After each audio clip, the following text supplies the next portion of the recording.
What's up, everybody? How's everybody doing tonight? My name is Turmentic. This is Let's Talk MetaZoo, the September monthly recap. I am joined, as always, by the one, the amazing, the beautiful MetaZoo Nation, Dean. Beautiful just doesn't sit right, eh? These are some of my favorites, my guy. Like, I love you so much. You have no idea. Sheesh. Recap. Oh the yeah, Cat see, Boys. it's the only one. I'm actually wearing the nice Mothman hat. Like, we'll talk about Mothman Festival and Dark Tower, but this is like the only stream where I wear a hat now. Yeah, I purposely take hopefully- my hair down and flock it around for every other video except for these right here. Yeah, these are the caps. No cap, as the young ones would say right now. Yeah. But look at me. I'm looking all flat. I like it. Okay, feeling loose. You know that sweater that you're wearing. I don't know if you've heard of a children's band here from Australia called the Wiggles. The Wiggles. Yeah, if you look it up, there's like five like people in the Wiggles, and they all wear different color sweaters, and the main guy wears the yellow one.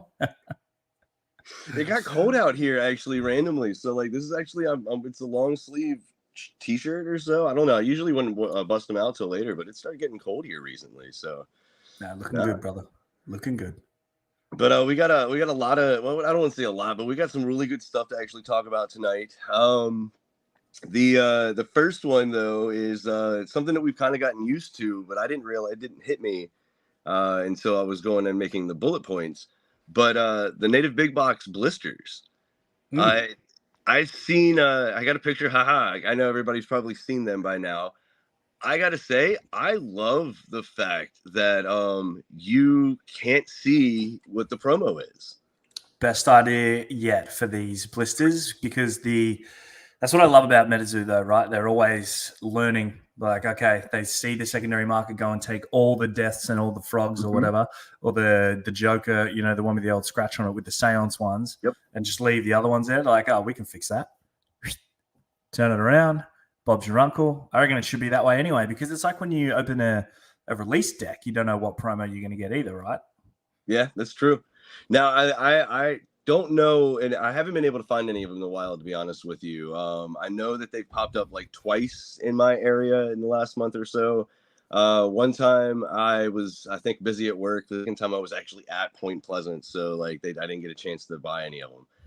But I don't know if somebody in here actually has seen them. I don't know if the coins are actually flipped around too, so you don't know what coin I have them either. I have them. You do? Yeah. Okay. Can you actually tell what coin it is in the blister? No, it was facing the other way. It was facing, so the back was there. At least in the one that I opened. I do have some more if you want me to check. I mean, that would be kind of cool. Like, I'd love the fact that they kept it all happenstance, because that was, like he was talking about, one of the bigger things when it came to specifically the tarot blisters, was people were buying specific ones because of specific tarot cards that you could see. And I would have loved the fact of it being a complete surprise. It is a surprise. Let's go. Well done, MetaZoo. Well done. See, that's the type of stuff I like seeing. Because, I mean, yes, people are still going to potentially go out and still buy all of them so they can try to resell them. But at the same time, I don't know. I like the chance more. I like the idea of... Yeah, well, I mean, now it doesn't matter what coin or what promo, they're all going to be resold at the same value. You can't, because you don't know what you're going to get. It's perfect. Oh, cut through. That's true. The coins are the different colors, so I guess you could actually tell what coin it is based off the color. That makes sense. Are they? All the ones I got all had red. Oh. Maybe that... I've only opened one of them. Okay, see, again, I'm not sure. I haven't actually seen... I haven't seen any of them in the wild. But I've seen some pretty decent tools actually with them though, which is nice. Fusion auras, things like that. So not this guy. This guy got all the bad ones. I got the Chibi Wendigo promo though, so I love that. That's cool. In full. That was both of Kelsey killed that artwork. I love it. Man, that was me in both of my gala boxes. Like, I got nothing out of my gala boxes, but then I opened up the ones for the shop, and I kid you not, pulled like 2 of the native 19 or no tribal 10 and a fusion aura. And I was like, that, yeah, okay, cool. Yeah, all the gala boxes I sold had fusion auras in them, and the ones that I kept did not. So the next thing I wanted to talk about is, where is the picture? Oh, maybe I didn't upload the picture. It's the manga tease. We had heard talks about the manga, kind of like teases or so. We'd seen some sketches, but it was when they actually showed us this So as one of cool. the announcements. Um, I got really, really excited for the manga, and we'll go a little bit more in depth with that when we get to the MetaZoo hour kind of portion or whatever. Because one of the things that Mike actually even brought up in that MetaZoo hour was that he's kind of conflicted on whether he wants to full steam ahead with the manga or focus more on the book release. Um, but I wanted to make sure to actually show that picture because that is the first fully realized like color illustrated one I think that we've actually seen from it. And that honestly, before I knew what the MetaZoo comics were, that's what I envisioned they were when I heard about them. And as much as I love the exposition that he actually gives inside of the comics, that sort of medium right there is a lot easier to pick up, I guess, than a book. But again, we'll go into that actually in the MetaZoo hour portion. Next thing is then we'll talk about you first, my friend. Is all of the they announced the first recipients of the gold medals, Yes. and most of them are partners, and there are actually a couple in there that are really big supporters. Like I believe like Rudy from Alpha Investments was in there. Um, so those they actually introduced all of those. They also did say that they are still going to be giving out more medals as well. They also, at the same time, around the same time, introduced all the silver medalists for the first time. They did those in two different waves. The first wave, they actually honored pretty much most of the content creators that are pushing like out content on a regular basis that's more MetaZoo focused, which They was were really like YouTube, right? Like mainly the people that are doing it on YouTube, like mostly in yourself. YouTube. Yeah, mostly in YouTube. Let me actually like pull up the picture real quick because I can tell you. I thought there was a couple. Um, yeah, no, well, YouTube and I would say TikTok, Instagram. Yeah. Because like the Demon Fergus, Big Boy Meta, and Mothhawk and Mothman King, they post more. The Mothhawk posts more. He does stuff on YouTube, but a lot of them are more in Instagram or TikTok focused too. So it wasn't just YouTube exclusive. Yeah. Um, but then they came out the next day too, and they actually introduced more silver medalists, or no, I don't want to say medalists, silver recipients for the supporter medal. And again, it was actually Mike confirmed it actually in MetaZoo Hour that that they aren't finished giving out the medals. So I would assume that they were probably still going to see more bronze, silver, gold.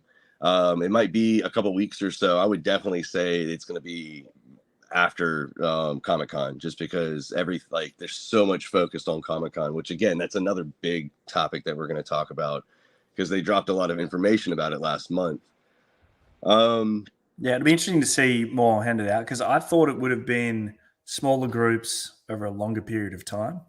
Mhm. But maybe they're just going to do a couple now, do Comic Con, and do a couple more later, and that's it. I wonder how long this set of medals will last before they go. All right, we need another set. That's true. I was kind of thinking like the same way of where like they've done that in waves with like the content creator medals, the original one and now the new one, and then the influencer medal. They've done that with the crafter medal too, where they've given out a couple and then they've retired that one and then came out with a new version of it. So yeah, I'm interested. I honestly was not expecting, like you said, for them to do so many recipients at once. I love that they actually honored so many people in the community, people who Totally. actually they go above and beyond just in the Discord and supporting content creators, other stuff like that, showing up at the events. Like I love that they didn't just focus on like content creators and stuff like that. They focused on the actual people in the community. Like so, I don't know. I like that a lot. Agree. The next thing, actually, funny enough, because we were just talking about New York Comic Con, was the Kurumi Carnival set, the core set that's actually coming out in like what? It's end of October, I believe. Yeah, I think the street date's like November 1st or something. I can't wait to see this set, man. Like, and I know there were some people that were like, well, this kind of came out of nowhere. And at first it kind of seemed like that, but then I started putting stuff together, and in my opinion, MetaZoo, like, this is something that's been in the works for months now. And after they saw the response, we talked about this last month. Well, after they saw the response to SDCC, I mean, it makes complete sense in my eyes to go like full steam ahead, especially making it some sort of like a Halloween. They also somehow tying it into Seance too, because there were hints that the carnival that Kurumi's actually the friends are going to, or she's throwing, or whatever, is related to the carnival from Seance as well too, which is really really prevalent in a lot of the artwork for that set. Um, I I'm excited for this set, not as a Hello Kitty fan, because I'll be completely honest with you, I know nothing when it comes to Hello Kitty. But I'm a huge Hello Kitty fan now, the though. exposure, though, the amount of eyes that are actually going to just see the word MetaZoo, like that's going to be huge. It's going to be huge. That's what I'm excited for. I'm excited for the reach that the set's going to have. Like, just because. I agree with you, but I am excited for the set and the cards. Like I finished the SDCC promo set, and I look at them like every couple of days. I just pull them out. I've got to send them off to PSA tomorrow or maybe Thursday. And I don't want to because I don't want to let them go yet. I like to look at them. I like to enjoy it. It's just cool, man. It's cool seeing like Hello Kitty's always been around, and we love MetaZoo, and to see something that is so prevalent out there on working with MetaZoo on MetaZoo cards, like it hits me in the right spot. Anyway, I love it. I like I said, I can't wait to see the reach that the set actually has, because like I keep kind of trying to equate it to Chrome, because kind of Chrome came out of nowhere, and like everybody, like not just like MetaZoo people, but everybody seemed to be going crazy about like MetaZoo Chrome when it came out earlier in the spring. And I was never a big like Topps Chrome guy back in the day for Pokemon or sports or anything like that, so it kind of took me completely out of left field. And I feel like there's going to be so many new people entering the community after New York Comic Con and this set, because of it being so Hello Kitty focused. So there was an exponential growth in the community last year after New York Comic Con, and I'm expecting significantly more like early November of this year. Yeah, which is why other things have been pushed back so that they can make sure that this gets the airtime in the right place that it deserves for all those reasons. I mean, we are sitting here talking about that. They would have been talking about that for months in planning this for that reason. I mean, and then they had like SDCC to back it up too, basically, because like again, they had to move the line outside. Come on now, come on. All right. The next thing we got to talk about is, and I'll be honest, I don't know that much about it, but I did want to mention it because it was mentioned twice. Is the M2P2 energy drink collab? See if I actually have a picture. I don't know if I have a picture of this. But I took a picture of exactly what you get out of this, and it's you had a picture of it before, didn't you? I did. I think it's on my other phone though. Hold on, give me 2 seconds. Welcome to a Turmentic stream. I'm like, what am I doing? I can actually just go like use my other phone and go directly to the actual announcement. Don't mind me. I was fully prepared. I promise. Yeah, Cutthroat. I haven't had the chance to use any of the Hello Kitty promos in a deck, but yeah, Bats looks like a good one. Okay, so I'm just gonna go to the website. I found the announcement, which just went directly to the website. All right, so it's pre-order right now. I believe that they are going to be making a presence at New York Comic Con. And here, I'll read the top. This M2P2 exclusive launch energy box is a partnership with the worldwide phenomenon brand MetaZoo. The never-before-seen custom artwork from MetaZoo has been carefully curated to feature characters and environments that emphasize energy and vitality exclusively for M2P2's inaugural launch. Get it first online and at New York Comic Con booth number 3053 and at TwitchCon Las Vegas booth number 257. Luxury soft touch outer box printed with the M2P2 MetaZoo and jewelry partner What's Your Passion logos and silver foil on the cover. On the inside cover, a full color bleed of one of the exclusive pieces of art creates a striking showpiece.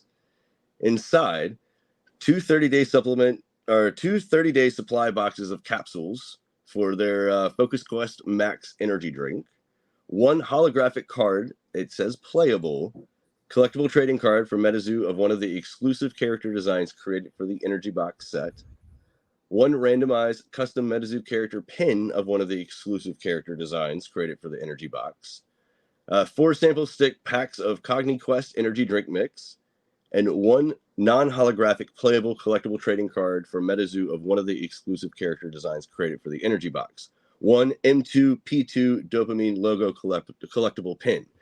Now it says at the bottom, 15 boxes will contain a complete set of cards, 8 holographic, 8 non-holographic, and complete set of 8 character pins. It does not actually say how many boxes there are.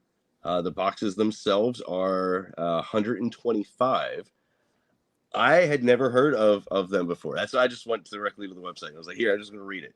Because I don't really know that much about them. So I can't say I've ever heard of M2P2, but I do live on the other side of the planet, so that's fair. It could just be a US-based energy drink, well, unlike I believe it's a new Red Bull company. or Monster or something. Well, I believe it's a new company, and I think this is like their inaugural product. I think this is like their first product that they really are trying to like bring to market. I tried to, like I said, I tried looking a little bit, but it's interesting. I think I am gonna go to New York Comic Con that Sunday, so I'm excited to actually go by and actually talk to him at the booth. So yeah, like I can stick around. I'll get more information, but it sounds like it's another energy drink collaboration, like they did with GamerSups, but this is just now with M2P2.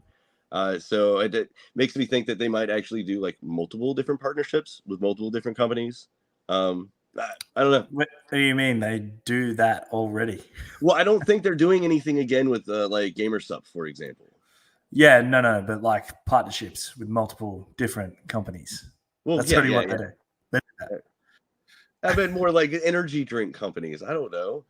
I'm assuming the Facebook user in the comments is Compton. So yes, Compton, get over to YouTube. I tell you that every time you watch it on Facebook. We don't know who you are, if it's you or not, but I bet you it's him.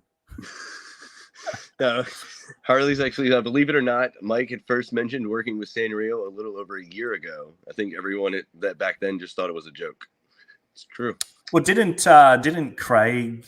Isn't Craig that's on the board? He was from Sanrio. That was over a year ago.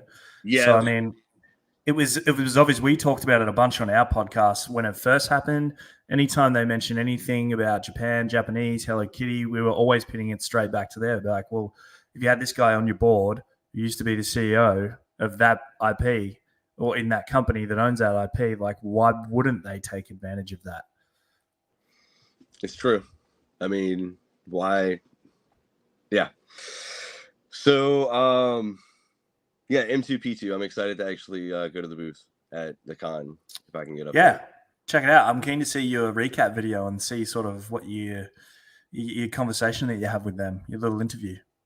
I wonder if they'll have the product there. Do you reckon they'll have the product there as well? I'm hoping. Well, because that's the other thing too. The only beastie that I think we've actually seen regarding the M2P2 is a Kanto Falls. So it'd be kind of cool if they actually were like had some of the other artwork at least maybe or so. I don't know if you'll be able to buy the product at the booth or if you're can only pre-order at the booth or something like that. But I'm kind of, like I said, I'm interested to actually to check them out at the con. So it's $120.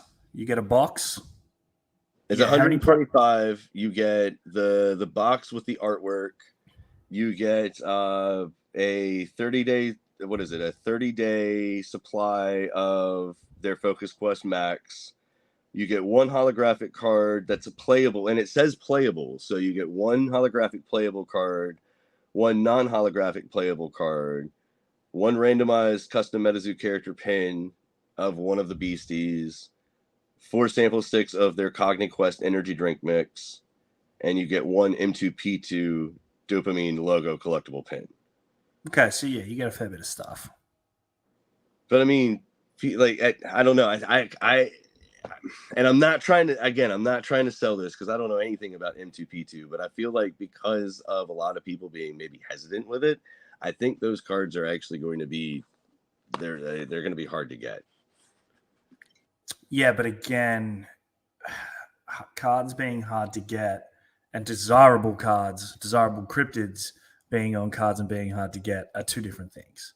It's true. They haven't. I mean, that's the other thing too. They haven't shown us. They are doing a very obvious. These cards will be playable, so that's what actually makes me think. Like, it'd be interesting if they actually put a super playable card in something like this. Corey, I'm yet to see a single person that I know be negative about the Hello Kitty set. So I don't know where those people are, but don't waste your time with them because everybody I know is keen. Yeah, that's true. I haven't really seen any. I mean, there's I can't think of the actual name of it. There's one Facebook group where I saw a couple weeks ago somebody getting actually upset about it. But everybody I've talked to, even people who don't know about MetaZoo, they're excited about it. Isn't that funny? Because you have 10,000 people. Largest IP in the world. Like, you have 10,000 people, man, that are saying it's a good thing, and you have one person saying it's a bad thing. Everybody notices, the one person saying it's a bad thing, and not the 10,000 people saying it's a good thing. It's great. It's a very good thing. It's huge. I'm so keen. No, I'm gonna finish the set like 3 times over. I want like multiple binders. Well, it's like two of the biggest things, honestly, in my opinion, that for the franchise as a whole are literally coming in within the next like month. And it's one of them is Hello Kitty, which we've talked about, and the other one is, in all honesty, the online client. Mm-hmm. I think the online client is going to be, and we're going to talk about it later, but like, it's going to revitalize the entire gameplay aspect. It's going to connect more people together. It's going to allow more gameplay to actually take place. I'm just like, two of the biggest things, in my opinion, are happening literally right now. We're seeing them with our eyes unfold, and I'm excited. The next thing I want to talk about, though, is Dark Tower. Dark Tower took place, if you don't know, for whatever reason, in Point Pleasant, West Virginia. Sleeping under a rock or something. Just that you like, welcome back. It took place in Point Pleasant, West Virginia during the Mothman Festival. I loved this. I'll be honest with you, I wasn't sure where they were going to be able to hold it. And Point Pleasant, because Point Pleasant is not that big of a town. They pulled it off splendidly, in my opinion, though, getting what was that? It's the community center pretty much right outside the church towards the end of Main Street. The festival went off without hitch, as always. I didn't get a chance to actually go out that much this time because I was playing in the Dark Tower. The promos are just straight fire. I have a question. What's that? Do people kiss Mothman's butt? Sometimes. Is that a thing? I saw some pictures of that. I'm like, is that like a thing, like where you go and you kiss his butt and it's like a lucky thing? The shiny hiney, yeah. Yeah. It is a thing. But you'll be surprised too. Okay, got my guy. Like, you go to the Mothman Festival, and I kid you not, all right, there is like a 2-hour line to get into the museum, okay? And then there is an easy hour to hour and a half long line just to touch the shiny hiney. So you don't have to kiss it. You can just touch it. Yeah, you can just touch it if you want to. You don't have to kiss it. Right. But yeah, like, I'm not even. It's an hour to an hour and a half just to get next to it, to touch it or to take a picture. Like, John Paul's comment made me just laugh. Definitely with some people eating the Mothman peach. Like, there, I mean, like, you get it's sometimes it gets a little wild. Sunday, I don't think. Again, I didn't get to go out and actually see that much of it Sunday. Sunday it was actually raining, so I think it cleared up around like midday or so. But yeah, it was raining pretty much in the morning. I literally showed up to day 2 to play Easton soaked. It was great. I loved it. Congrats on making day 2, because I remember when we did a recap before, either last month or the month before, you said your main goal, your only goal that you really putting pressure on yourself to be able to achieve was to make it to day 2, and you did that. So well done, brother. Thank you, my man. Thank you. Yeah, that was then. I need to finish the Dark Tower video, because it's all about that. How like that was a goal that I honestly had set at Earth Tower back in New York. Just because I had tried to use some of the native cards and I was just blindsided, and I did way worse at Earth Tower than I had at Water. And I remember getting the call from Jared, and we were like, okay, the goal is day 2. And huge shout out to him for testing everything with me and actually helping me put the deck together. Staying after we closed down the shop and other stuff like that. That was huge. I got to shout out Jen over at the Lads of Loveland too, because she actually let me get 2 first anniversaries, which I'll be honest, I had never played against first anniversary until that night before the Dark Tower. Yeah, we don't have a huge playing group down here. So I'd never played against first anniversary, and it wrecked me. I mean, shut me down to the point where I was like, there's no way I'm going to be able to do anything tomorrow. And she came in clutch, and she actually let me snag 2 from her. And I kid you not, those cards, they were some of the VIPs in my opinion. Like, and that card was so clutch at the original Caster Cup last year, because at that point in time we didn't have things like the second anniversary or any way to really kind of stop it. It's a good card. It was one of the VIPs, in my opinion, because used at the correct time. Like Toxic Water, was another really big one in my opinion. Just because used at the right time to get rid of the traits, you could wipe a board.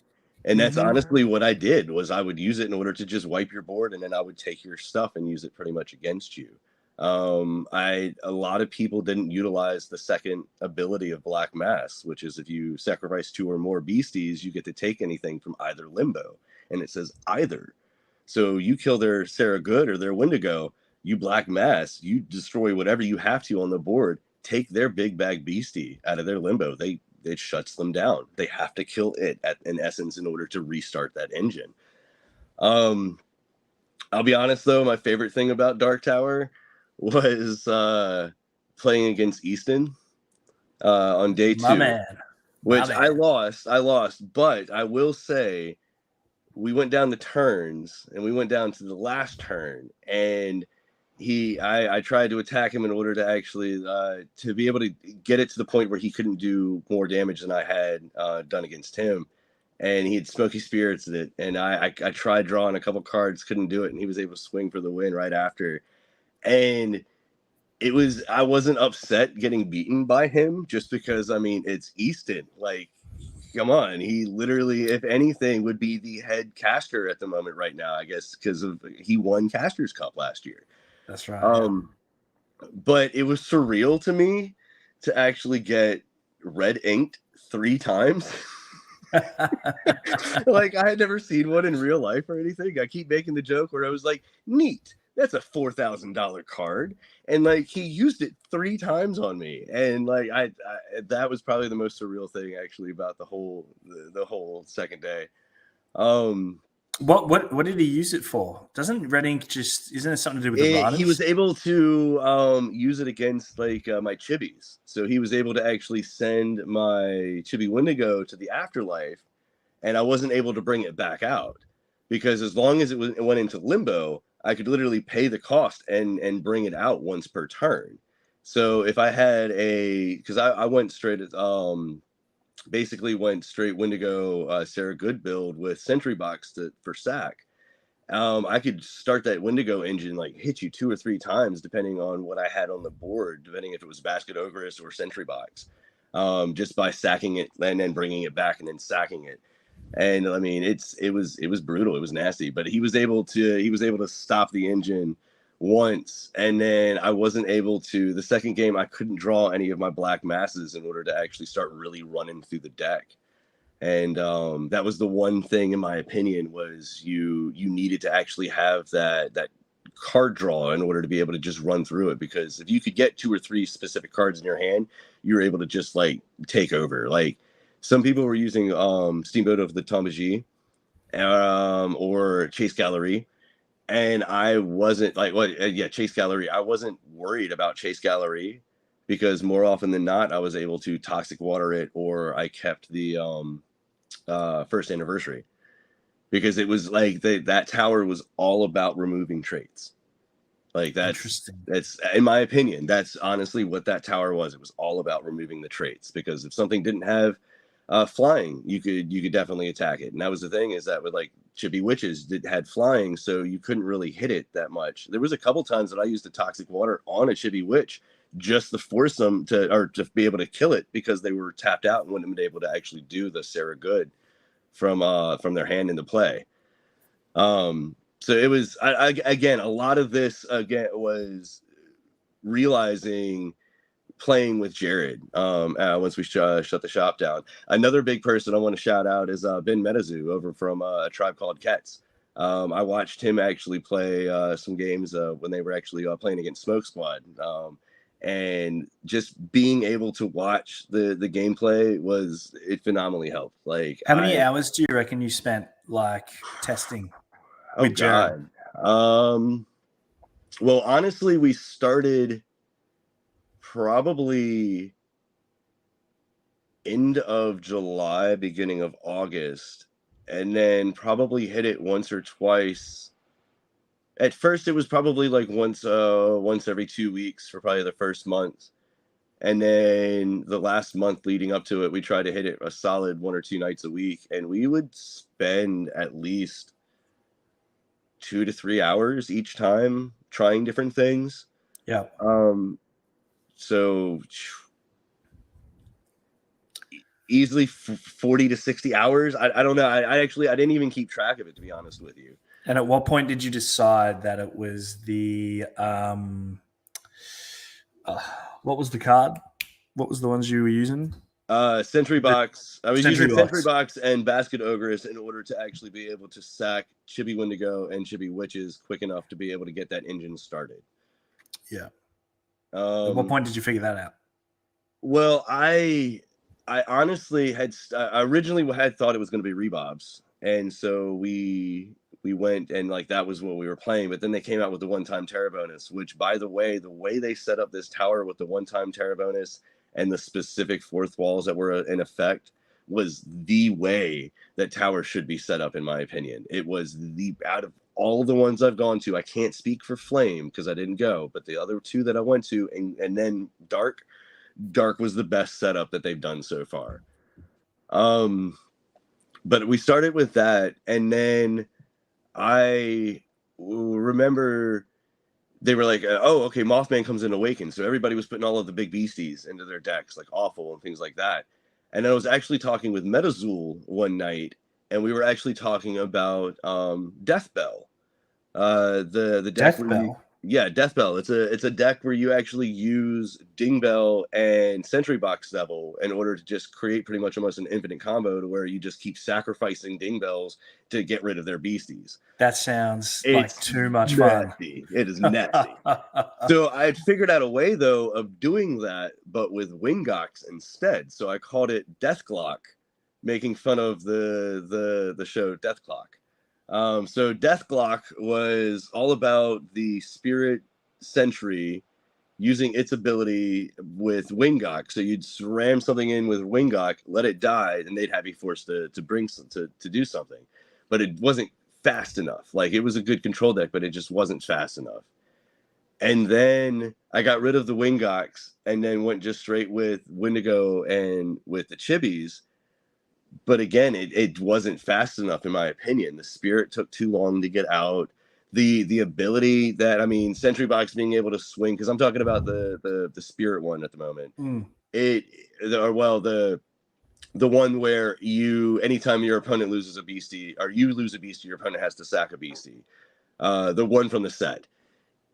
It was strong and it would swing for 100, but it was too slow still. And then the promo one that anytime you attack, you can actually sacrifice a beastie was that once I saw that in play, I was sold. There was no going back, to be honest with you, just because I was running I think I was running 3 of them and then 3 of the basket ogresses. So turn 1, I can play a sentry box. If I have to with the basket ogres, it comes in awakened. So like it was just all the entire point of the entire deck was play a chibi, sacrifice it. Play a chibi, get rid of it. Like there were a couple times where I would leave my Salem's Witches up and try to like goad them into attacking just so I mean I would take the damage from the overlay from it, but just so I could get rid of the witches, just because that was the whole thing, was using the little chibis if I couldn't sacrifice them as just defenders. And it was funny how many people would just kill the chibis and I would just bring out the Wendigo. I'm just glad to see my boy Basket Ogress getting. It was, oh my god! I have used. So much respect for Basket Ogres, and it came in crazy a couple times where it was like they'd forget that I had it out, and they'd play a chibi, and they were like, "Well, that's my chibi now, thank you." But yeah, like Sarah Good, I never once actually hard cast Sarah Good. Sarah Good was always using this Chibi Salem's Witches trick. The one question I got actually a couple times when I posted the deck list on Instagram was, why did I use Obsidian Obelisk? And I used that one, so I actually had another. I wanted an Aurafact, but I didn't want to use Reaper's Crown, but I needed that extra black, or that extra like dark aura for the count. And so I did that thinking that nobody would actually be playing Earth. And so that would be the smarter one versus Reaper's Crown, because why would you absorb that for an Earth? Because I did actually see a lot of Spirit play. Yeah. I did not play the Nightfall Moth. I played the Blister Moth, but I did actually first game. Some guy actually, he had the Cryptic Nation Moth, and he played it, and he actually used Prophecy. He didn't get it right, but he used Prophecy. So like, I'm gonna give him a special shout out in the video, in the Dark Tower video, because like that. What, do you have a guess you were holding an aura or something? I can't remember what it was that he tried to. He had to guess like a card in my hand. Yes, but he didn't get it right. But it was just I had never had anybody use Prophecy on me before, so it was kind of great. Yeah, you'd made the right call though, taking the Blister Moth. The Blister Moth is the best moth, for sure. I'll be honest, I had taken it out. Run one.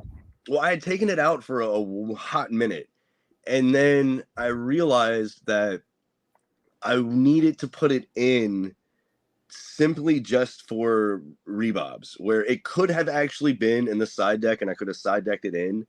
But I honestly thought there were going to be more people playing rebobs. I didn't honestly. I mean, I knew of a handful of people, but I never went up against a rebob deck.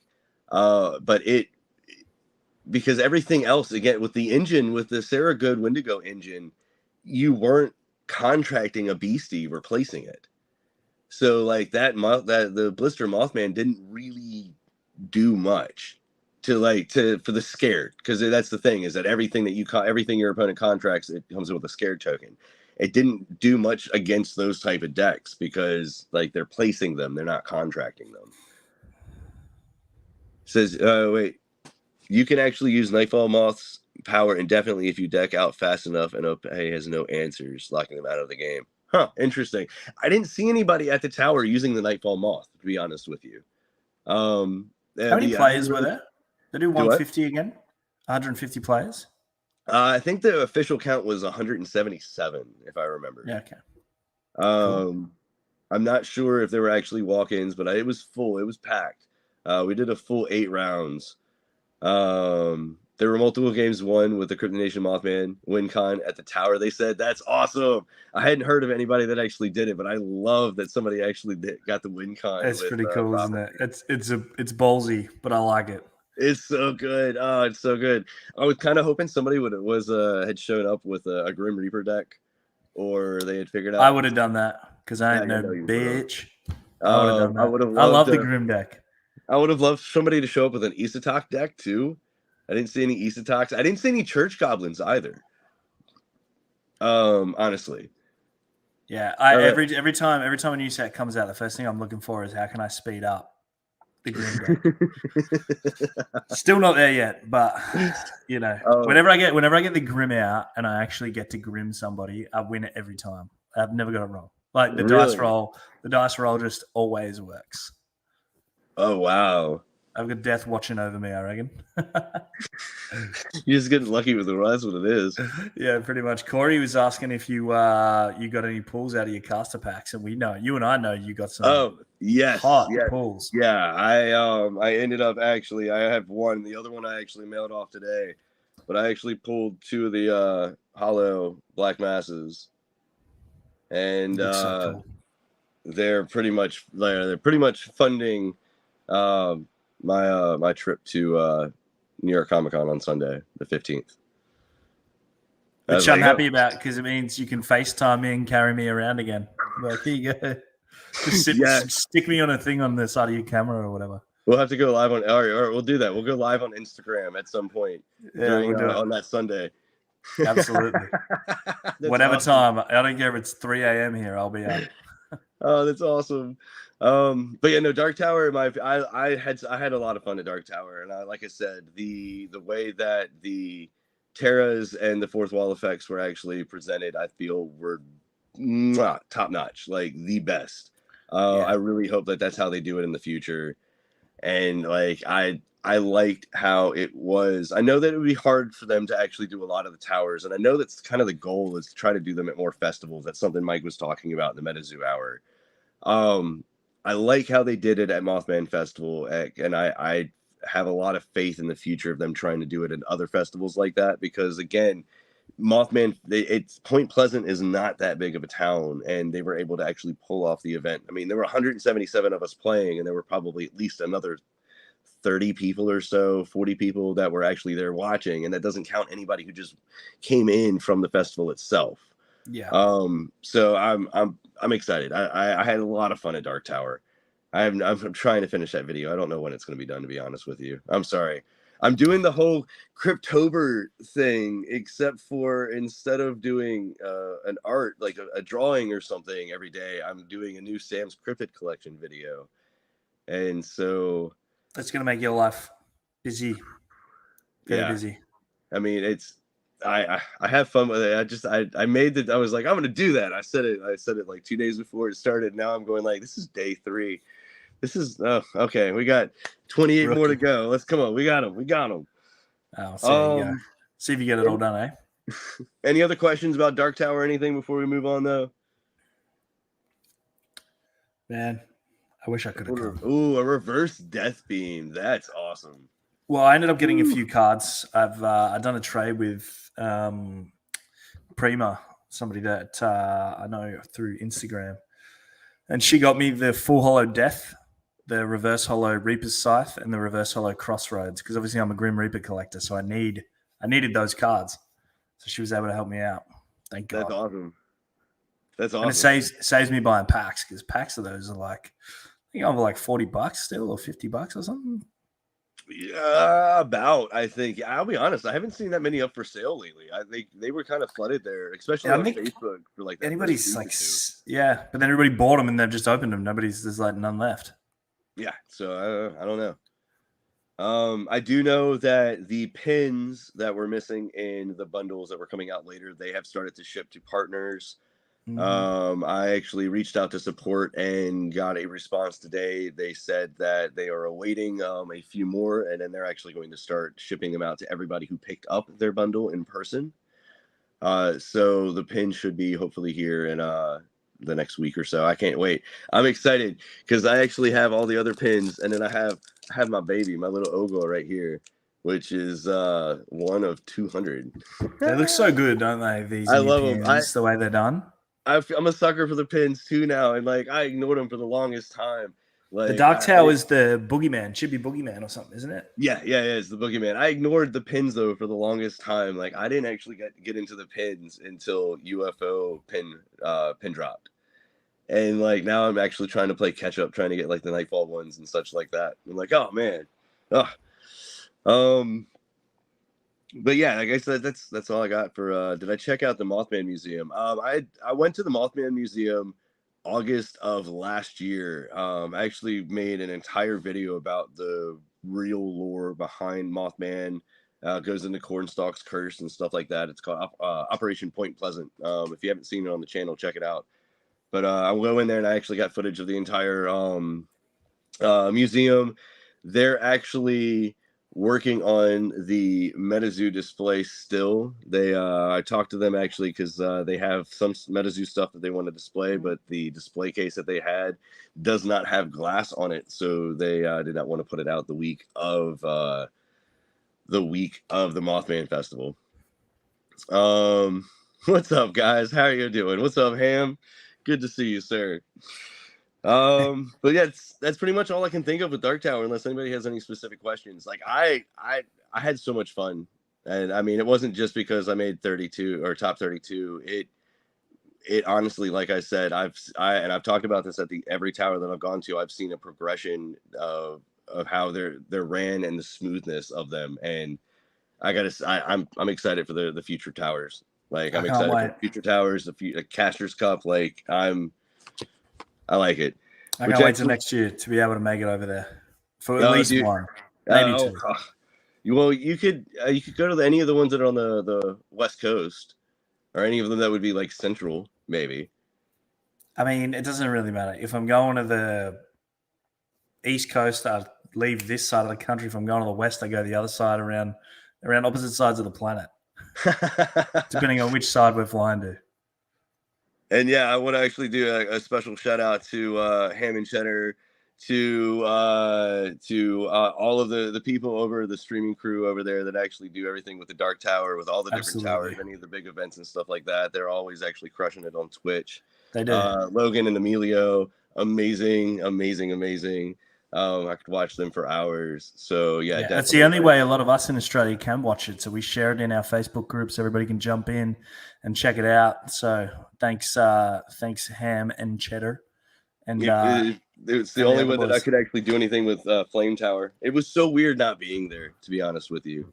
It's the only one you missed this year so far. Yeah, right? It's the only one I missed this year. But I couldn't do it because we went to GalaxyCon. And is that my Mothman rug? My Mothman. No, this is mine. Yours and your wives are actually over there. I still have to send them off to you. Send them to. I know send him to Sino because he still hasn't sent me the box that he needs to send me.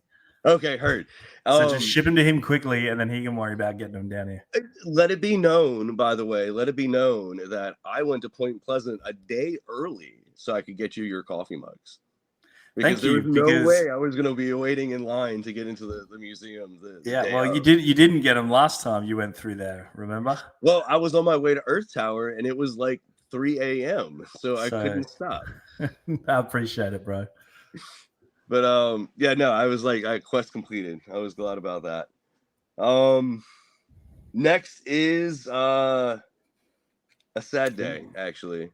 Well, not a sad day. It's a new beginning. It might not be forever, right? He said it's true. His last one, but it might not be. He did say he'd pop in. I think it's this one. Yes, it is Mike actually talking about doing his last MetaZoo hour. Took place September 18th. Interesting, he actually at the bottom also said that when he actually said that MetaZoo hour was going to start, that Andy, the new president, was actually going to be taking over the Q&As.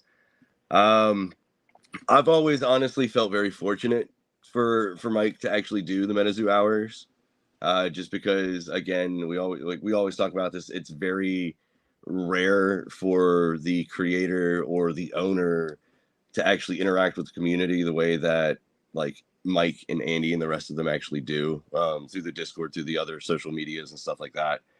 There were a couple big things that we actually did find out from this last MetaZoo hour as well. The first one was kind of honestly to be expected, especially after they started talking about the Kurumi's Cryptid Carnival and that's legacy being delayed to the early December. Again, it makes sense to me. They need to focus on the Kurumi's Cryptid Carnival. That is like, again, I keep saying it, one of the biggest things that they have actually done since the company started, in my opinion. And it makes more sense to have Legacy come out afterwards because Kurumi is going to bring in so many new people into the community, into the franchise, and then Legacy is going to be a revisiting of everything from Cryptid Nation to War. So it And then makes we get War after that. exactly. Then we get War. I'm thinking we'll probably get War February-ish. I think it's going to be like the Wilderness block, if you remember when Wilderness came out.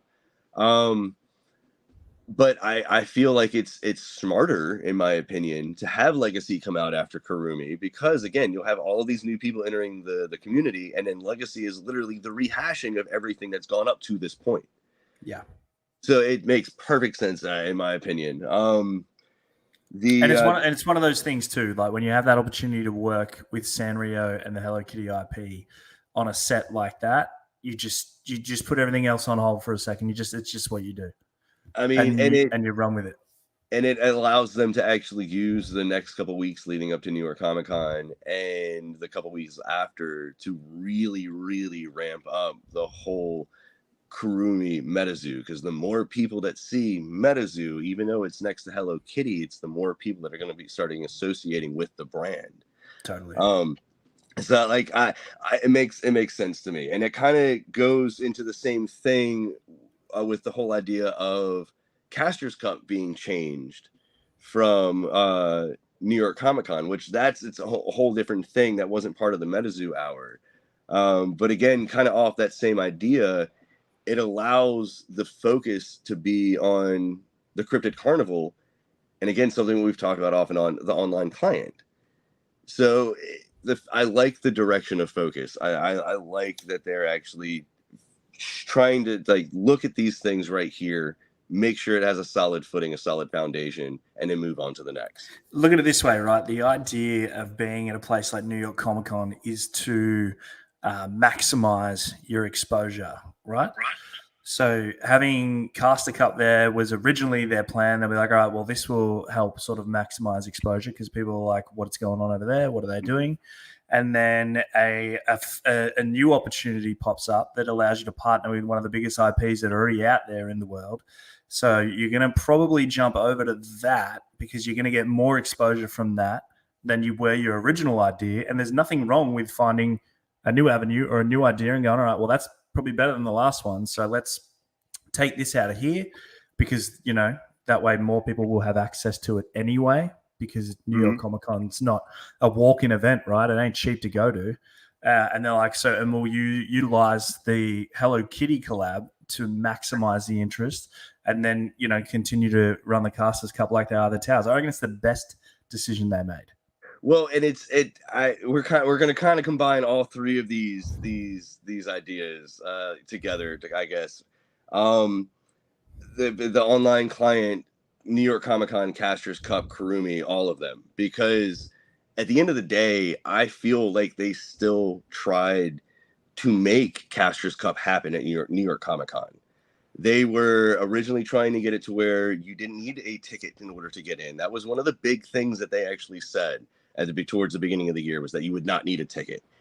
And then it turned into, well, you might need some sort of a partial ticket, which they were like, and it wouldn't be a full-fledged like NYCC ticket, but it would still be something that would get you entry in. And then when they realized, because that's the whole thing, is that MetaZoo has to work with the con in order to get some sort of an agreement in line in order to get whatever process rolling. When I guess they realized that that wasn't going to work, that's when they started shifting to, well, maybe we can do the preliminaries on the client, which is a great idea. But the client, even according to Chris talking with him last week, he was like, there's no way that it would have been able to be at the caliber that it needs to be for like qualifiers for something like Caster's Cup. And then when they realized that didn't work, that's when they're like, all right, you know what? We're moving it. And they completely they segued. Then they're focusing now on the client. They're actually saying that the client actually, Chris actually said last week that the client will actually be released pretty much to where you can get it off of Steam a couple weeks after New York Comic Con. So we're talking like early November or so. You should be able to actually get the online client off of Steam. I'm completely okay with them focusing on the carnival and the client, making sure those are hashed out, and then we can have Casters Cup later in the year. Like, there's a sweet spot, in my opinion, right now. There's a really, really sweet spot between like a couple days, like there's like a week in December where it's like a week after Thanksgiving and like 2 or 3 weeks before the actual holiday, like Christmas. So like they could happen there still. I still have full confidence that Casters Cup is going to happen this year too.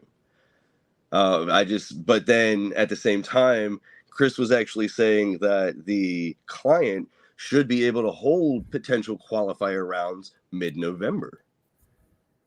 So there's a lot.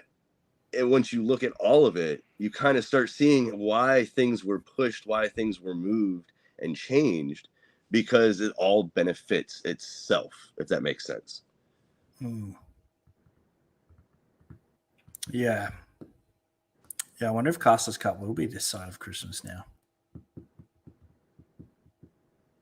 Well, you could either do it the week before Thanksgiving or like the weekend after. And both of those times right there, because like somebody who actually just it'll have to be in November. You'd have to do it in November. Well, you could, I mean, and if the client's actually fully online, like Chris was like they were talking but about, it doesn't necessarily need to utilize the client either. You could do the first rounds through there. No, I know they want to, but they don't necessarily have to. I mean, they can run towers. That's true. So they don't have to. You've got your qualifiers. Run your Casters Cup as normal because we needed 2023 Caster Cup champion, right? Mm-hmm. We got it. We had one in 2022, so they're going to need to do it. Yeah, I didn't even think about that. Like the time frame. And so I mean, they have enough time to actually do it. So yeah. I don't know. I'm interested to actually get more info with it. Something I did actually talk to Chris about potentially once the online client fully comes on end of Q1 is that I think it'd be kind of cool if they could do some sort of back and forth between real event tower, some online pseudo tower, real event tower, some pseudo online tower. And that could eventually be how we get the first initial run of all 10, maybe even. And they could rotate which ones they actually had in person. They could rotate which ones each year that actually were on the actual client itself. I don't know. I know that once everything is actually figured out, we're going to get the information. And like I said, at the end of the day, moving it from New York Comic Con, in my opinion, was one of the best moves that they could have made. I agree. They should hold it the same way they hold a tower in November, and that's it. That's what they should do. So I know that was kind of like 3 different topics at once, kind of melded into juggling around. But like I said, once you actually break them all down and you actually think about the process, it makes sense why everything was being juggled in that way. I mean, all the exclusive stuff that's going to be there anyway is going to be nuts. Like those blind plush boxes from Kuromi's Carnival are obviously going to be there. You know, there's going to be some promos there. Mm-hmm. Like there's and from what we've heard from people in the know, like it's pretty wild what Andy's come up with apparently. So it's gonna be pretty special. And as always, I'm jealous and I'm not gonna be there. Well, a thought that I actually even had too is that they could use the online client to actually, let's say, over the course of like a week or so, there were a couple different rounds and it narrowed it down to the top, like let's say 32, 64. And so it would be a limited number of people that would actually have to travel even to the top event. So I don't know. There's ways that they could actually do it to where it's not 300-400 people at once trying to make travel plans over the course of like 2 or 3 weeks. like I said, I have full faith in it. The next thing I want to talk about is, and we talked about this a little bit earlier in the stream, was the book or the manga. And the book, as far as I'm aware, is finished. The manga, I don't know what the state of the manga is in. There hasn't really been that many updates of it or so. But the big dilemma, and I kind of get it, the big dilemma that we talked about during the MetaZoo hour was that a book allows more detail. You can go way more in depth actually with a book, whereas a manga is easier for somebody to pick up and read, and it's also easier to translate to some sort of like an animated show or some sort. I would have to say, my response to Mike when he asked that, because he actually asked for opinions. My opinion, I told him, was that honestly, whatever of the two mediums is going to reach the most people quicker, that's the one that should be focused on. Well, the book's finished, right? You just said it was finished, so print the book and give it to me. I want to read it. Damn it. Well, no. I get it. I get what he's like, because what he's saying is that like they could potentially do that and go full steam ahead with the book and the printing press, or they could actually use those resources towards the manga if the manga is going to be the thing that is going to be more effective to get the storyline out there. And that doesn't mean that the book would have to be like indefinitely delayed. But it goes into something that they were actually he was talking about in the MetaZoo Hour too, was that they want to stop actually giving teases or collaborations that aren't going to be anything within 2 to 3 months. Because using Arby's, for example, there was a huge backlash for like 2 months or so when it didn't come into a reality immediately. And the thing is that Mike explained in the MetaZoo Hour, like those collaborations take anywhere of upwards of 8 to 12 months to actually come out. And so they were saying, like, we don't want to actually start giving out collaborations that we're working on and stuff like that are more than probably, I think it was like 3 months or so, just so they don't get the negative reactions that they've actually gotten, because people are like, oh, well, where's the Arby's collab? Well, it's still being worked on between a multi-billion-dollar, million-dollar company, Arby's, and MetaZoo. Yeah, I agree. They probably should have stopped, that a while ago anyway. Well, it makes, as the company grows, it makes sense. Yeah. It really does. Yeah. Which I mean, and that's one of the things that they I know one of the big things that everybody keeps harping on. There's two big things. One of them is the NFT plushes and the cards, which they ran into actual snags when they actually got the production for them. The other thing are the streamer kits, and Mike even explained actually in the MetaZoo Hour that they're being hung up on one specific item, and they're trying to actually get that item fixed, and they're trying to actually get it into it. So I like the idea of them trying to show less, I guess, in essence, almost, of like future collaborations until it's closer to where people can have stuff in hand. That we've already seen them kind of do that segue of where they, like, think of the Revive boards, for example, where they did the pre-orders for the Revive boards thinking that they were going to get them on X date, and then that didn't happen, and then it just caused a lot of turmoil, like where people were like, oh, this is that, and it's like, they're like, literally, we're waiting on the boards to ship them to you.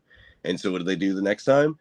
They actually waited until they had the boards in hand before they did anything, because they didn't, I mean, I don't want to say they didn't trust Revive, but they were like, we're not going to do that again. Yeah, which is the right thing to do. Exactly. So I guess going back to the book would allow more in-depth study on the world of MetaZoo. The manga would reach a far bigger audience, in my opinion, and potentially be easier to lead to a show, I guess. To kind of come back in the weird circle, because I don't know how I got in that weird circle. But yeah, I agree. You're right. But I mean, if the book's done, print it and get it out, and then get the manga done. Well, again, though, if those resources can be used towards the manga, and the manga, but if the book is done, if it's done, fucking press print. Or just email it to me or something. I Just want to read email it. it to me. I like that. You can see, you can get my email in the description of the video right here. The email Yeah, that's right right. now. That's right. And then Um, do the manga. I just want to read the book, man. and I don't know if the book is finished. Like as far as I'm aware, it is, but I don't know. Like that's just my speculation based off of what we've been told over the last couple months. Yeah. Cool. Good Mike, disclaimer there. I have to always, as the lore guy, as a Asterisk. dude, Oh, I always have to hang on a second, guys. It's not actually finished. I mean, I always have to say that just because, like, I have my own timeline in my head, but it doesn't mean that it's actually like the timeline. If that makes sense. Yeah. No, fair. Mike also mentioned that he was going to have. He didn't specify it. I have an idea that it's probably going to be New York Comic Con, but he's going to have his last signing soon. Meaning like signing cards, other things like that. And then he said he's going to take a couple years off of actually signing stuff.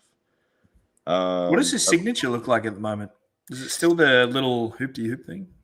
No, I don't think it's Or is it the one that I saw like on some Hello Kitty promos where it's like a smiley face? I'm not sure. Well, see, technically he wasn't supposed to sign the Hello Kitty cards. There's only like 3 in existence with his signature on them, I think. I don't think anybody's allowed to sign them. Yeah, they're not. Sanrio's got a copyright on that. It's on the bottom of the card.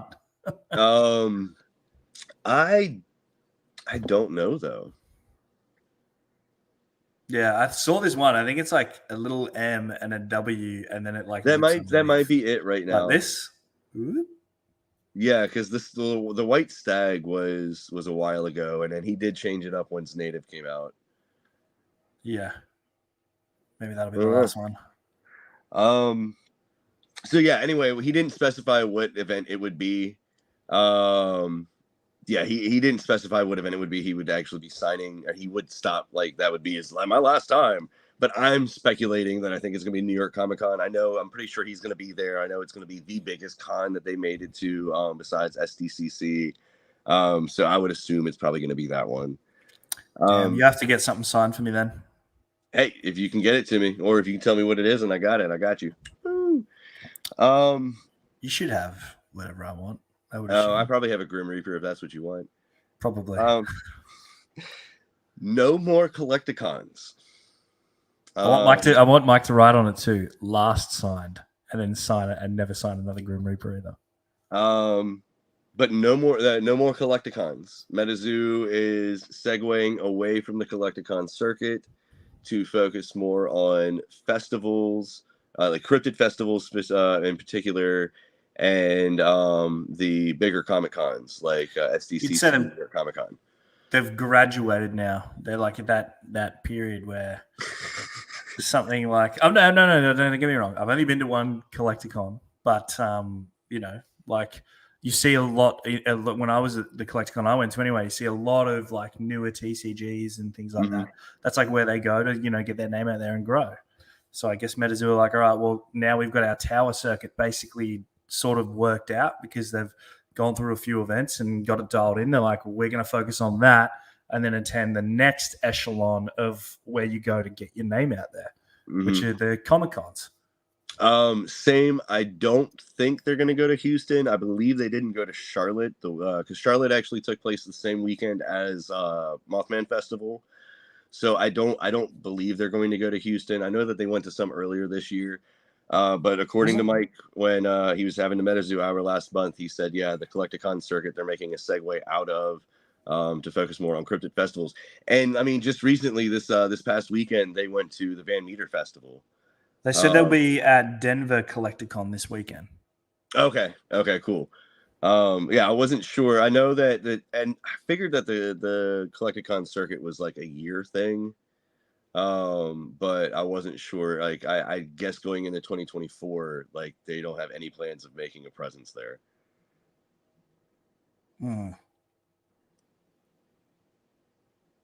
They are okay, cool. Yeah, Dr. Cards is even saying, yeah, he thinks they're pretty sure they're going up to the Denver one. Okay. They put it on Instagram. That's why I said it. They said join us at Denver Collecticon. Oh, nice. MetaZoo Games official Insta. Nice. Well, that makes sense too, because the Denver one's actually one of the bigger ones too. Yeah. I don't know. I've only ever gone to Charlotte and Kansas City, and I know both of those are kind of smaller ones. I only went to Dallas. Yeehaw. Everything's bigger in Texas. No, I don't have any of the OG Collecticon stamped cards. I don't have any of those. Your boy's too poor to own those things. I need to save up some money either because there's no Grim Reaper. I want it. Well, I still need to save up some monies because my Grail cart at the moment right now is I still want a Sable Frog, and I don't care what grade it is. It could be a 1, but I want a Sable Frog that I can just stare at. The last thing that I have for the MetaZoo recap, for the MetaZoo hour recap, I guess you could say, is Andy, or CCE, is actually taking over the MetaZoo hours, according to Mike, with him being the new president of MetaZoo. It seems that he is actually going to be taking over the MetaZoo hours, which he would always chime in anyways, pretty much. He was always there, hours. Yeah. So I kind of bounce off each other. Exactly. So I kind of feel like it's going to be that, but in reverse, where Andy will be answering more of the questions and Mike will just be chiming in and kind of like making fun of Andy a little bit.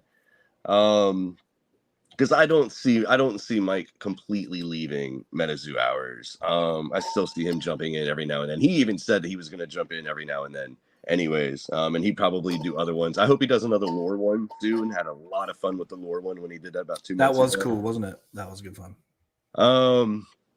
So yeah, anyway, I do have a full recap of that MetaZoo hour. If you want, check it out on the channel. Shameless plug. Here, got to throw it in there. It goes over all the major questions, even some of the funnier ones and stuff like that too. So definitely go check it out if you get a chance to. After we're finished here, though, make sure you stick around. Yeah, there's still a bit riveting conversations. Next thing I have on the list, we've kind of already talked about. We can talk about it again because I'll talk about it all day. I don't care. Is the online client? It's good, isn't it? Specifically, the demo from Dark Tower. Because I don't think we talked about that during Dark Tower talk. Yeah. The demo is definitely an alpha version. They had a lot of stuff turned off. Again, shameless plug, if you want to see some of the alpha demo version actually in play, go check out the online demo video that I have as well. I was joined by Bats, who is the lead game designer, and Chris, who's the CEO of Cardio, the guys who are actually making the online client. Definitely go check that out. That's also on the channel here as well. Also, last week I did an interview with Chris from Cardio. It has lots of really great information in it. I cannot express how excited I am for this client just because of the number of eyes that are, again, I keep saying it. The theme of tonight is eyes on the franchise. And I'm so excited for the number of eyes that are going to actually see just the name MetaZoo because of the client.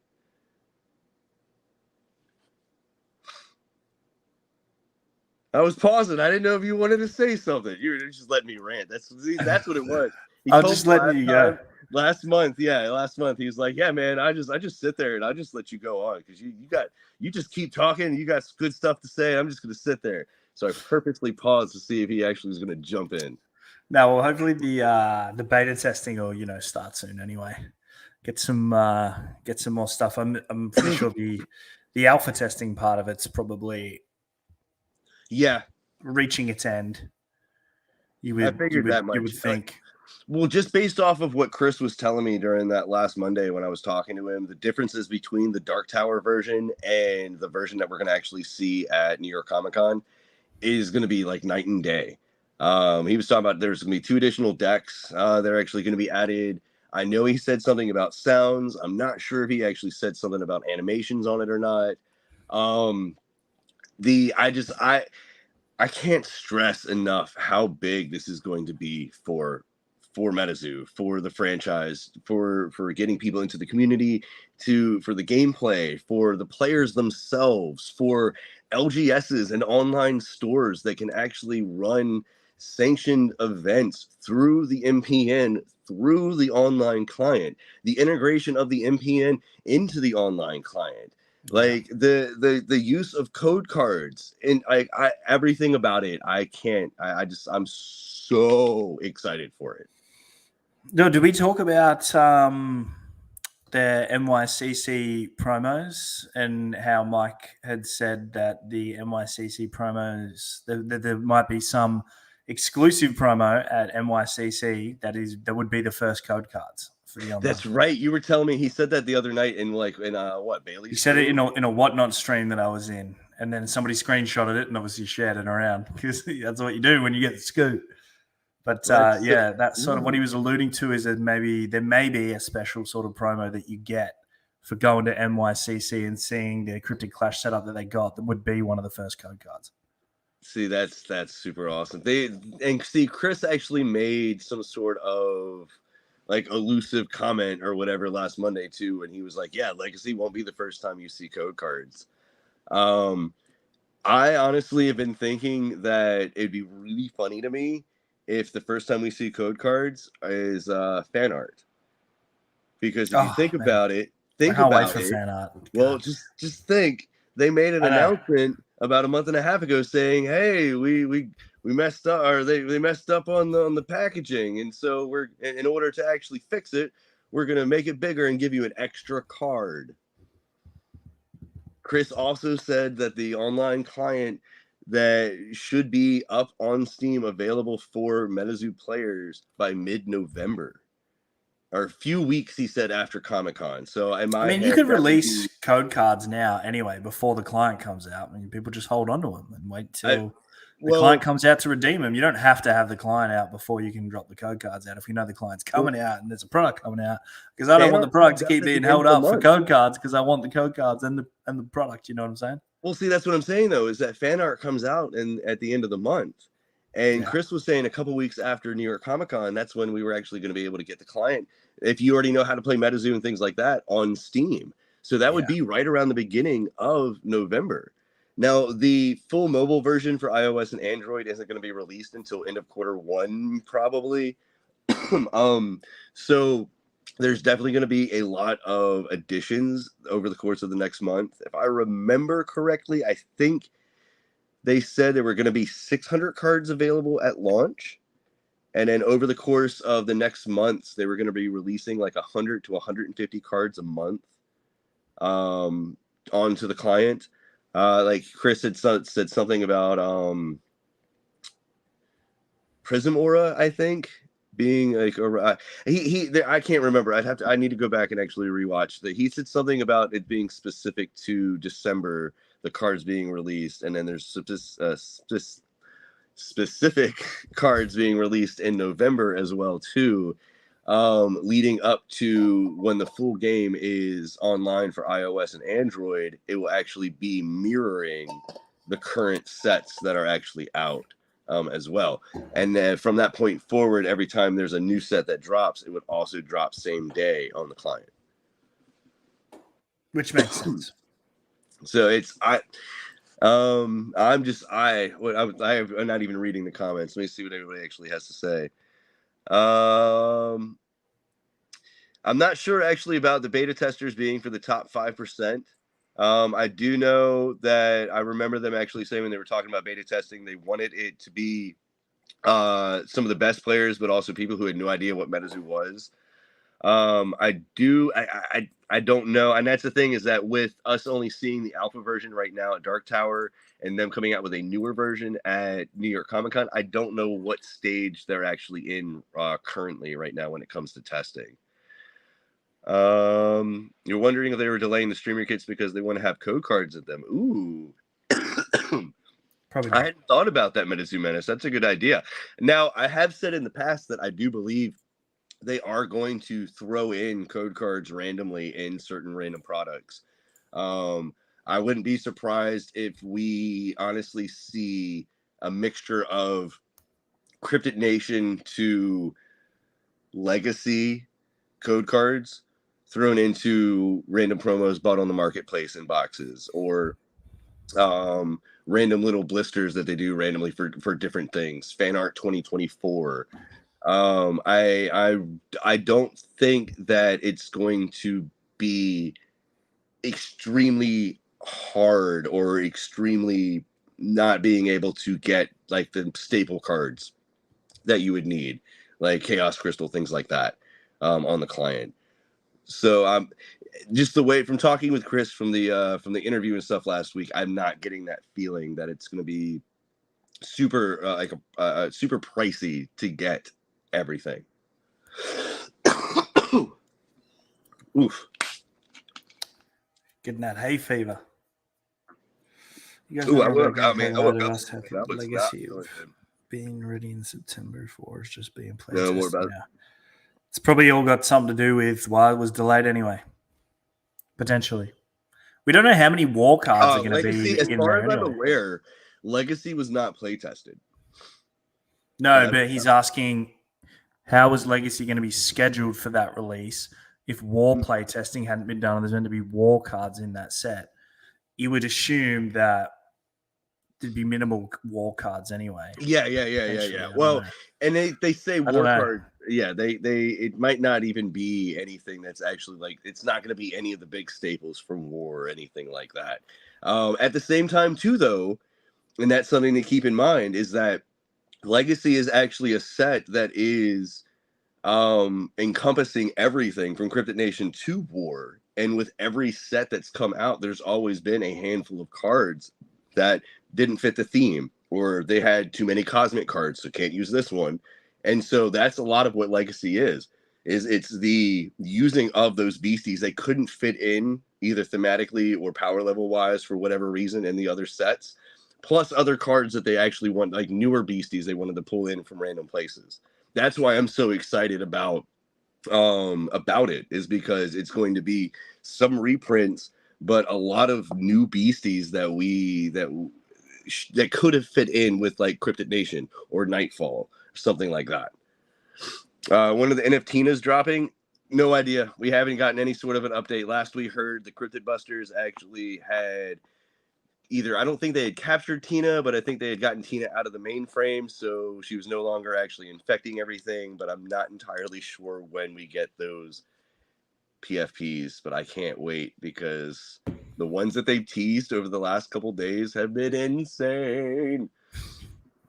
Oh my god, they've been insane. I need a Sam PFP so bad. I can't get rid of the Cowboy Company, but I need a Sam one so bad. I didn't get any of the original PFPs, but I did this time around because obviously I bought some NFT boxes off the secondary market. So I just, what's the word?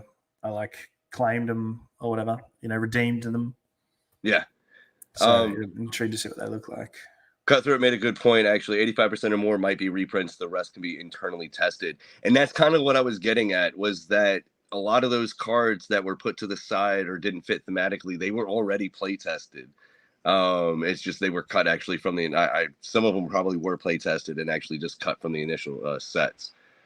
Dr. Card saying he's excited to see the new versions of Beasties. That's exactly, yeah. And I hope it's not all just the bigger beasties too, like the staples of the sets. I hope that some of the other ones actually get some love too. No, they will. I reckon they would have been taking notes, of what beasties get love and didn't necessarily, like Squonk. Squonk has had one card. Squonk, I know. I was just about to say Squonk. It's got the NFT Genesis card now, right? But other than that, like, It never, even Gumbaroo got his farting full hollow in the 30th Annie set. And now little boy Squonk is still just chilling. One card wonder, man. One card wonder. I need a new Squonk card. That would fill my heart with joy. Yeah, new Rebob. Hey, was there a full hollow Rebob in the I know they did that for Casters Cup, didn't they? Yeah, I don't think the Rebob so they wouldn't have done it. Yeah, Rebob was on the Dark Tower ones. Next thing was Casters Cup, the Casters Cup change, which we already talked about. That would actually then brings us to New York Comic Con. This was last month, so we didn't get a ton of information, actually. I mean, we still don't have a lot of information about exactly what the carnival entails, I guess. Sounds like a real carnival. I would expect to see some kind of carnival ride indoors. Something like I don't know Sounds what. I don't know what, but like Mike was actually saying in the MetaZoo hour that Andy was insane with what he was able to pull off for the Cryptid Carnival inside of New York Comic Con.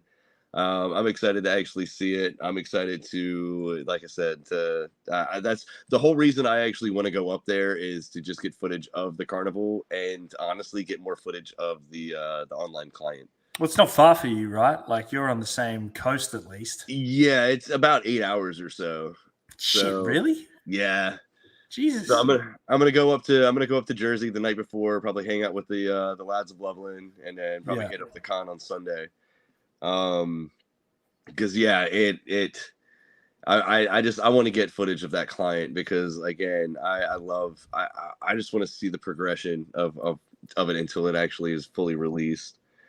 I don't really know that much about the special promos either. You had said something about before we started filming about the special promos at New York Comic Con. Oh, that's what we just talked about. Oh, okay. About that's the what I code was card saying about the code card. Yeah. Okay. Yeah. I think we've kind of covered off this end just throughout the entire chat today. Yeah, we've kind of true. I hit was these like, last 3 points. I don't really know what else to say about the con. I'll have more to say after I get back. Yeah, that's right. When we do this in we'll do the October recap in November, that's going to be a banger. Yeah, we've been doing these for a couple months now. I'm excited about it. Yeah, but when did we start? Must have started in like May, maybe? May, I think. Yeah. Yeah. It's worked out well. Oh, look at us. Oh, memories. Yeah. Well, the last thing I have on the list is the disclosure packs.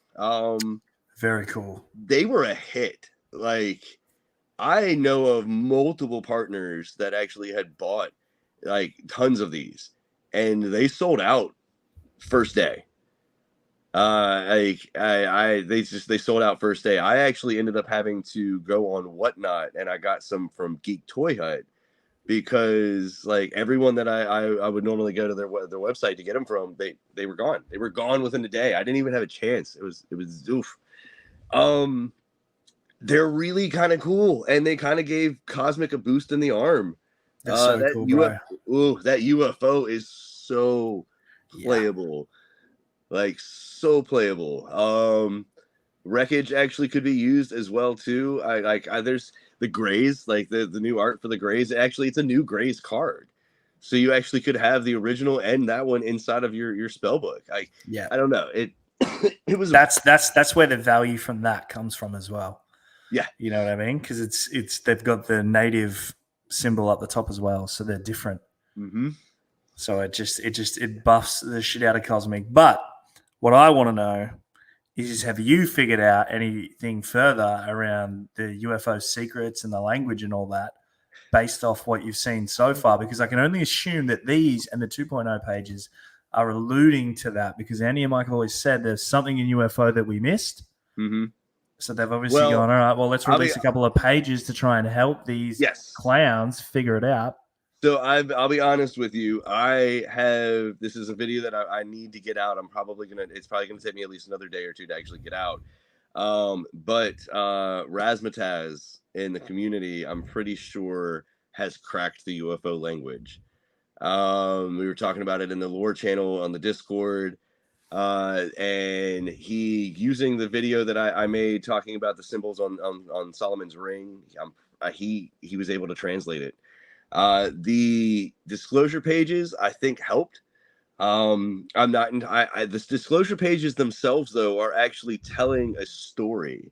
So even though we have, and it's so crazy to me, even though we kind of understand what the language is now, and we can translate the actual ring, there's still something deeper, I feel, with the disclosure pages that we're not fully putting together. Like even down to the point to where if you put them in specific orders, you can actually find phone numbers. And I'll be honest with you, I've called a couple of them, just because they make legit phone numbers, using, and then you can use like the basic area codes of like where Area 51 is, because one of them says call Area 51 immediately. I would not be surprised if there is a secret phone number that has some sort of a recording, or I wouldn't put it past MetaZoo. They sent cards to space. So like I wouldn't put it past them having some sort of secret code that's a phone number or something like that. I mean, it goes back to when they actually started when they actually teased the disclosure pages. If you go back to the one that actually shows the artwork of the tubes, there's a number at the top, and that number is actually the I think it's what is it, the latitude of where Area 51 is. So like they throw little secrets in all of the time. The Seance booster box, for example, the seals on each of the sides, those are all legit sigils from the Lesser Key of Solomon, the Goetta. So huge shout out to Razzmatazz for being able to figure everything out, being able to connect all the pieces. Like I said, I want to do a full rundown of that. I have not had time though over the last couple of days, but like Cutthroat was actually excited for light, dark, etc. pages. Are there going to be other? I mean, is it all going to be cosmic, or is it all going to be different different aura types? Because we haven't seen any. I mean, so we know juicy about Disclosure 2.0 because they just went on sale like a couple of days ago. The image. Let me have a quick look because I don't remember them actually showing like anything. The image. Now they look light and dark, right? When you look at this. Oh, I see what you're saying. Okay, I see what you're saying. The mock-ups for them actually look like they actually would be light and dark aura. And just to address MetaZoo Menace's comment there around partners, I'd be very surprised if they buy anything on the public sale. I'm a partner, and we get offered everything separately. So it's very unlikely that any partners are going on there and buying them from there. We get everything direct from MetaZoo. I can confirm that's exactly like. And they spoiled the Disclosure 1.0 pages. They used neutral pages but changed them to cosmic when they were printed.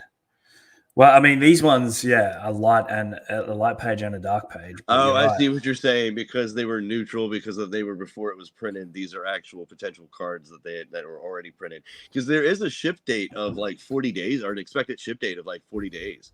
Yeah. So it would make me think that the Disclosure 2.0 cards are either being printed right now or they are being printed. And Andy said, I don't know if it's public knowledge or maybe it's his. I don't know. You in trouble. They're not going to be clear packs again. I know that's going to excite a lot of people. Which I will say, as long as you trust the partner you are buying stuff from, I know of a handful of them that were literally like, I didn't even look. It was literally one of those. I put them in the bag. Like, because I mean, I did that last night. I went live and just we ripped a bunch of them open, pulled so many full holo grays, UFOs, full holo terrors. Like, if you're gonna do stuff like that, I mean, you're the one that's got to live with yourself.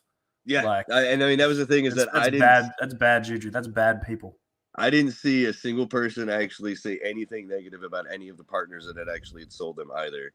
About how like, oh, I didn't get any of the hits or anything. I mean, even going into the Geek Toy Hut stream, I was able to pull 2 full holo Terra myself. I mean, and I'm very appreciative to the partners that actually were able to snag some and spread them around the community for actually the integrity that they have.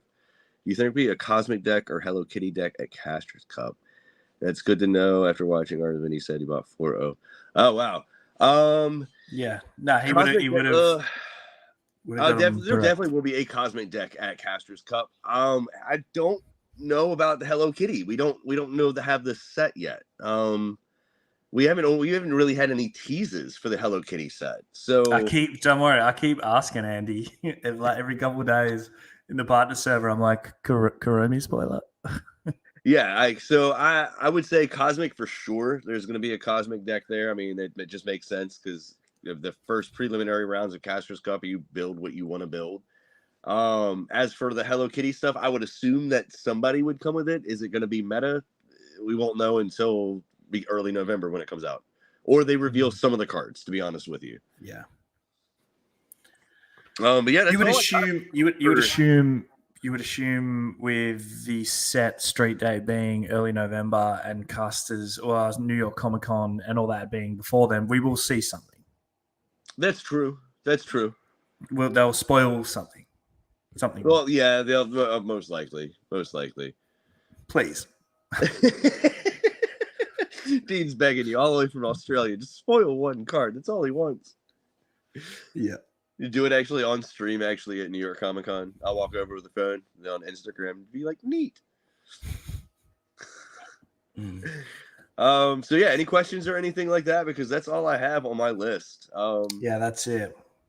That is another wrap. Back to an hour and a half. Still not 2 hours. I think we had a couple of 2 hours. One an hour, which we were really proud of ourselves, and then this one's back in an hour and a half. That's because, man, I'm long-winded. You let me monologue too much. That's what it is. It was only when you were talking about the Dark Tower. I know how much that event meant to you, so I wasn't going to stop you.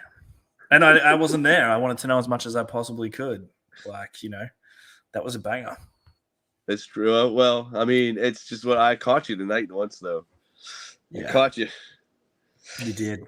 That was actually that was an amazingly fun stream when I got the stream with Gary at Kansas City Collecticon Compton. That was Gary. Actually. Speaking of Hello Kitty, I think there'll be a cosplay card similar to cosplay Pikachu cards, and maybe the card on screen would be awesome. That's a good question. It wouldn't be the first time that they've actually used costumes. You got to think of the Halloween set last year. They actually put different cryptids in different cryptid costumes. I would imagine that the carnival cards are probably going to have some of the major Hello Kitty characters in cryptid costumes, very similar to like what we saw last year. But who knows? We don't know. I mean, we haven't seen anything from the Hello Kitty set, so yeah, it'd be interesting. That'd be something that would have to be obviously discussed with Sanrio as well, because you're altering their IP by putting a punch on from a different copyright or a different brand. Well, would it be easier then to actually? Because you know how Pokemon ponchos, Pokemon Pikachu wears Pokemon like ponchos. Yeah. It doesn't wear MetaZoo ponchos. Well, it wore Super Mario. Yeah. Well, that's what I'm saying. But that is Nintendo too, though. Nintendo owns both of those IPs. So yeah, you're saying. Now, would it be different? It would just be a discussion. It could definitely possibly happen if both companies want to come to the party. Well, what about if, like, My Melody, for example, actually wore a Loveland Frogman costume? Would that be different? I don't know. You'd have to ask Sanrio, not me. I don't know. Yeah, I'm not sure. I would imagine you're going to see some sort of amalgamation between the two IPs, though. I would hope so. I think so. Like, it'd look cool. I would imagine you're probably going to see something. Even down to, I know that some of the artwork itself too is very Kurumi style as well too. But you are correct though. We didn't really see any of the characters from like the SDCC promos in MetaZoo costumes or anything like that. No, sir. That'd be a Bats Maratu in an awful costume. I'd love to see Hello Kitty dressed up as a Grim Reaper. Oh my God, Hello Kitty as Mothman. Let's go. I'd get around that. Favorite set to rip. My favorite set to rip will always be Nightfall. So on Friday night, we went live in our Aussie group and we ripped every box and we just gave away all the packs to everybody. And I think I just enjoy native. Okay. I mean, I think because we did this on our podcast a while ago as well. We rated all the sets. And I think I put native at the top, whereas Nightfall had always been at the top. I just native. I don't know. I just really like the way it looks. Now, non-subset, my favorite or main set. My favorite thing to rip, honestly, oddly enough, is the PFP stuff. I love the PFP packs. But Nightfall is my favorite core set, though. Shit. Oh, I think for me, any of the mini sets, like I love ripping all the April Fool's sets that they do. The Valentine's set, even though it was only like 8 or 9 cards or whatever it was, that was so much fun to rip. You know, the ones in the Love Heart chocolate box. Yeah. Those were bangers. I just love to rip it all. You can't go wrong. Just buy it and rip it. I've opened more Wilderness than I care to ever mention, so that's my least favorite one to rip, because I've opened cases of pellets of cases. And still no ticket. Yeah, I need to open up some more Wilderness. There was a Green Man actually recently pulled, which I thought was kind of cool. It was pulled. Yeah, some young fella pulled a 100 of 100. Yeah, I know. That's a good one to pull too. That's pretty awesome. If it ain't number 1, you take number 100. It's a banger. When are the mini cards coming out? Would be crazy to collect all the core sets again. Yeah, we saw a teaser. We saw a teaser, and that was it. Well, I did see, and I showed it in the Earth Tower video. They did have prototypes of the mini cards. Like I saw a mini native Piazza bird. But I don't know if anything's moved forward with that. And again, that could be what's going at Arby's. Who knows? Well, and thinking about it though too, going off of what Mike said, with them not wanting to give out too much information so far in advance, I don't know. I think that's one of those things where we'll find out more when it gets closer to anything. Because I haven't heard anything about that in a couple months, to be honest. Thanks, Cutthroat. Yeah, Cutthroat right there was that comment. Yeah, that was actually an answer to your question. Anna needs a haircut. Right there. Cryptic Clash demo, New York Comic Con, beta on PC soon after. Released on December. I was just like, you can't tell Anna she needs a haircut, and then I realized her name. That was her name. Yeah. I mean, if anybody, I need a haircut. Like, yeah, let's shave it. No, we're gonna keep the hat right here. Protect the hair. Can't cut the hair. Grim Reaper is always leading my squad. Oh God, that's every day.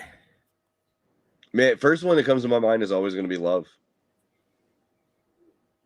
I would have to say Love, or Cumberland Dragon, one of the two. You said Love, so it's the Frogman. But I mean, my picture is okay. That's fair. Yeah, but your picture's that because you got it by accident in a random NFT, like I got it on purpose. It was supposed to happen. No, sir. If it was meant to be on purpose, you would have had a Frogman. I am not shaving my hair, George. No, we're not doing that. We're not doing that today. Yeah, we only need to raise like another $900 for Beyond Blue, and we've hit 10 grand for this year. So let's do it. We'll shave your head, and we'll get everybody to donate money, and we'll raise that extra $900. let's talk if you're still under in December. I'm gonna regret saying that because now it's on film. No. All right. Well, if that's it, if nobody else has any questions, I guess we're gonna end this one. But I mean, I could talk to you for hours though. I know we probably will once we shut this down. We usually stay on here for another half hour or something. Easy half hour, easy every time. That's when we talk about all the secret stuff we can't say live. Bye. You'll put a prize up, George. Stop. Like I said, talk to me in December, and if you guys still need money, maybe. I don't know. I like my hair. We're not just going to stop when we get to 10. Actually, I think we are. We're going to then change to a different charity. But anyway. Humble Dumple leading up a platoon of Nappas carrying a squad of squonks. All right. Well, y'all have a wonderful evening. Thanks so much for checking out the stream.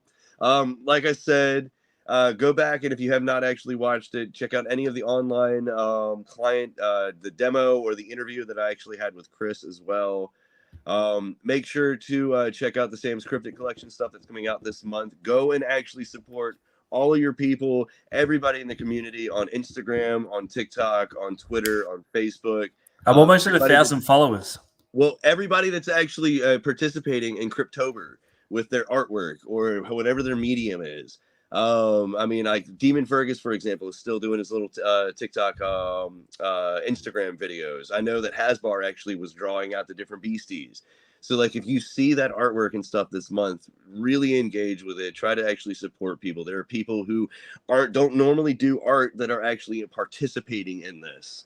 So, because I love how I've seen so many people actually flood Instagram and Facebook and Twitter and stuff like that with them.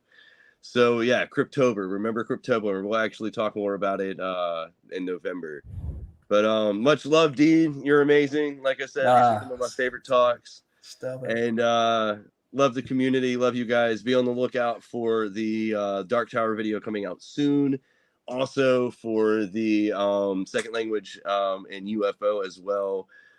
Hopefully, I need like 64 hours in a day, and then I'll be straight. I won't let him sleep tonight. He'll get the videos out, guys. Hey, just wait till you have your little one, my guy. You're gonna be saying the same thing. You're gonna be like, I need 64 hours every single day, and it's true sometimes. Yeah. But yeah, much love. I love you guys, and we will see you next week. Peace.